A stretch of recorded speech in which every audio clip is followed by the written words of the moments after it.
Hello. This is my final installment of my Afghan project. Now, that doesn't mean that I'm going to leave you. We'll do some other stuff. But I wanted to sew this together. I'd had enough of the acrylic. You guys know that I really have not been happy knitting with this acrylic. So I sewed it all together. And this is what my finished Afghan looks like. What do you think? What do you think? You know, I like it more than I thought I would. I really do. I've got um, I've got greens and blues and lavenders, just sort of interspersed. The lavenders are toward the middle, and yeah, basically what I did was I just sort of threw them on the floor and tweaked a little bit, and it really if you've ever had a very involved quilt where you've got lots and lots of quilt blocks to arrange and you can't have fabric touching like fabric and all that, this was nothing compared to that. Everything went together beautifully. I focused more on the colors than I did on the patterns. So I think I do have two rib type blocks next to each other, and it looks fine. These two, I think the lavender and the green, they look just fine. And what I did was I took the blocks and I put them right sides, just butted up next to each other, turned them so the wrong sides were together, and I whip stitched in where the crochet edge is. I just took the innermost loops and I just whip stitched that together. If you're not familiar with a whip stitch, it's exactly what it sounds like. You just go from one side to the other, whipping it together with the thread on top. And what it did was it kind of took the loops that are going this way and it gave them a nice diagonal. I think any way you sew them together is going to be fine. And if you start out and you don't like the way it's looking, just rip it back. I sewed this with a needle and the yarn, but you could also use a crochet hook, and you could just seam them together with a crochet edge stitch, you know, some sort of a decorative stitch, or just chaining them together. Anything would look lovely. And then what I did was, when it was all the blocks were sewn together, I started with the I think I started with the longer sides. You always kind of want to start with the long edges because you're going to add more in the short edges, seaming it or edging it to the long. Does that make sense? And so you want to start with the longer side. You want to shorten the longer and lengthen the shorter, if that makes any sense, if I said that right. I'll look back over this footage and I'll say, no, you said it all wrong. But let's look at this. What I did was I just picked up, I knitted, I didn't pick up, I knit into the crochet edge. So I went under both. Say this is the crochet edge. I put my knitting needle under both of those, wrapped my yarn around, pulled it through just like I'm making a knit stitch. And that's how I got these stitches on. And then I just did 4 garter ridges and bound off. See if I can get that to show a little bit better. But overall, I'm very, very pleased. This is a nice size. I think I'm going to earmark this for my granddaughter, who already has one quilt, another quilt on the way, another Afghan, and she doesn't really probably need any of it, but I thought this would be nice for her. Hang on, you're being shaken by one of the guest kitties. This would be nice for her, and if she doesn't want it, the kitties loved it. The kitties were doing the paw thing when I was trying to sew it together. And they have claws. I trimmed one of their claws, but the other one has pretty decent claws, and it didn't hurt this one bit. So it folds up nice and compactly. So you've got the whole quilt all packed up. And now these are the blocks that I have knit on the camera. So everything that I've shown you is contained herein. I don't have any extra blocks that I didn't use, and I didn't do duplicates of any.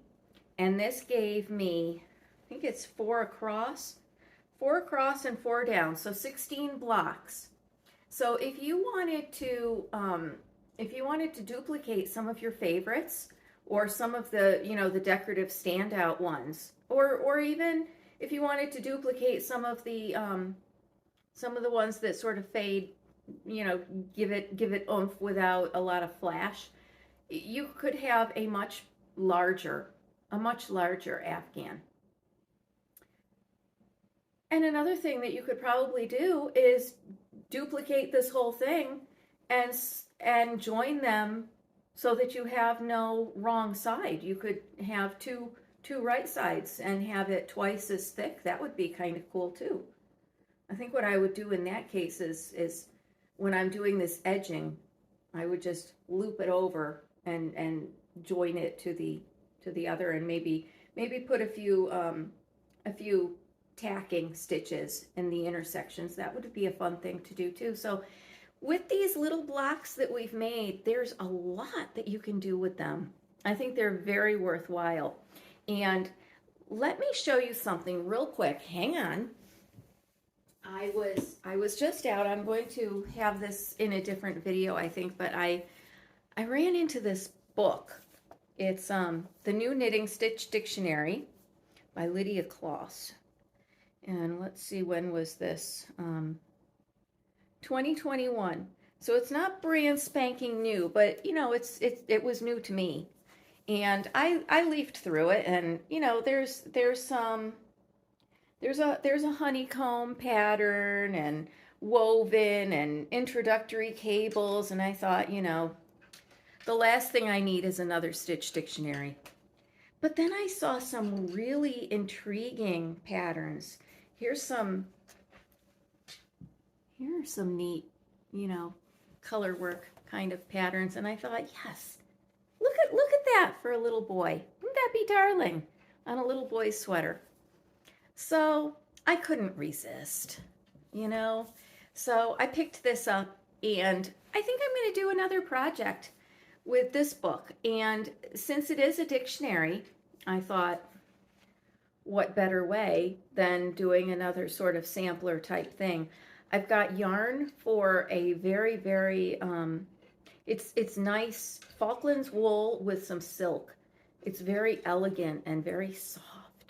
And I thought that's perfect for a scarf that you wear around your neck. You want something soft. So I think I might pick one of the patterns from here to put on the scarf. Just make it a very simple scarf. So I've got that there in my head. And I've got yarn for a sweater in my head.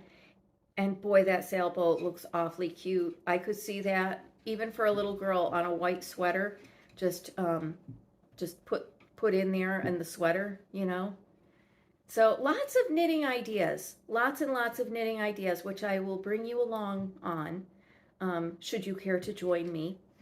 But any pattern that I show you, I think what I'd like to do is kind of break it down into the same 7x9 format, so that if you would like to continue on with the blocks, either for this Afghan or for an entirely new one, if I'm making a sweater and I'm showing you the progress on my sweater, I'll try to break it down into a repeat for you so that you can continue doing blocks should you wish to.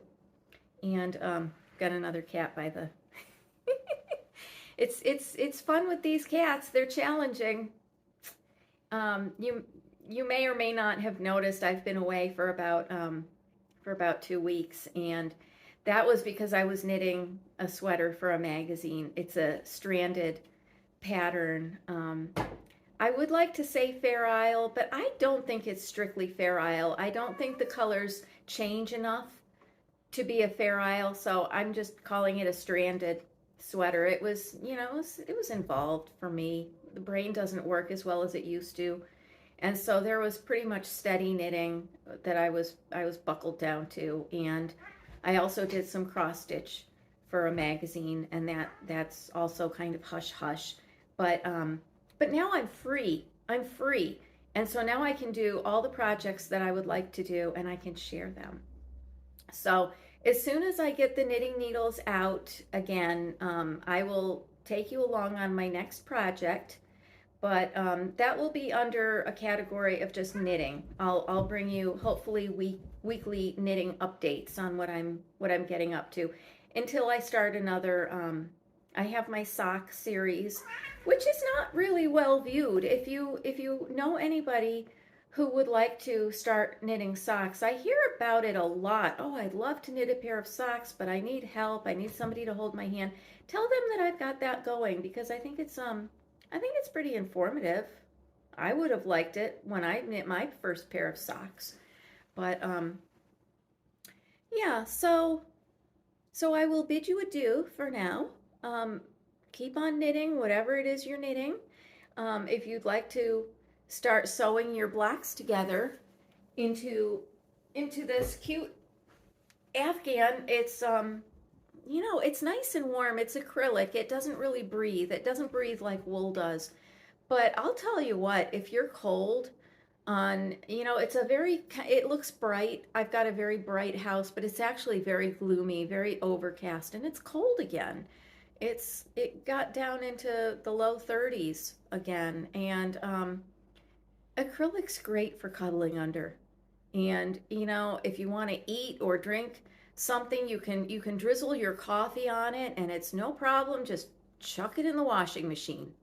And that's what acrylic is great for. That's why we use it so often with children. But one thing to keep in mind, if I didn't say this right at the very beginning, the bad rap that acrylic gets in my mind is its environmental impact, and also the fact that it can be very, very flammable. Wool will not burn. So there's a safety element involved too with children. And had I to do it over again, I never would have put an acrylic blanket on my kids when they were little. But anyway, I hope you've enjoyed this. I enjoyed doing it. I had fun exploring some of these basic patterns that I haven't done in a while. And even the most basic pattern, even this garter stitch, it's fun to do in front of the TV, or even on a nice day with a bird singing to keep you company. It's nice to keep the hands moving. I was in an exercise class not too long ago, and we were doing hand exercises, because they say that even doing simple hand exercises like this, the act of using your hands and touching fingers to palms, and it's very soothing, and it does something in your brain. It's very relaxing. So I guess maybe that's why knitting is thought to be very relaxing, because of the hand movements. And you can get into your own zone when you're knitting. You can just cast all your cares away and just happily enjoy the click of the needles and the soothing regularity of it, back and forth and back and forth and back and forth. So if you are catching me at the very end and you've seen this and you say, yes, I'd like to make that, go back to episode number 1 and just start knitting along. There's no time frame on this. There's no deadline. Jump in the middle if you're an experienced knitter. Some of these are great fun to do. This little bow tie, and I know I am always near the window. I like the window. This cute little bow tie, very fun to make. Very nice patterns. I think they're very nice. I chose ones that are simple, sort of basic, but stand the test of time. So that's it for the block Afghan. I will have more Afghans. Afghans are great. Unlike a sweater that needs different sizes, this sweater that I just got done, I graded it into 11 sizes. And grading a pattern into sizes has always been a challenge for me. But when you make an Afghan, any size you make is great. If it's very, very small, it's a doll Afghan. It could be for a pet. It could be for a child. It could be for a lap Afghan, either for yourself, maybe for the elderly, if you'd like to make donations to senior facilities. I'm sure that they would love to have nice hand knit lap Afghans for the seniors who are cold. You can make it double size for cuddling on a sofa, you know, with your significant other or 2 or 3 children. Or you could make it for bed size, you know. Anything you would like to make is great in an Afghan. So join me for the next adventure, and thank you for coming along with me on this Afghan block project. I'll see you again real soon.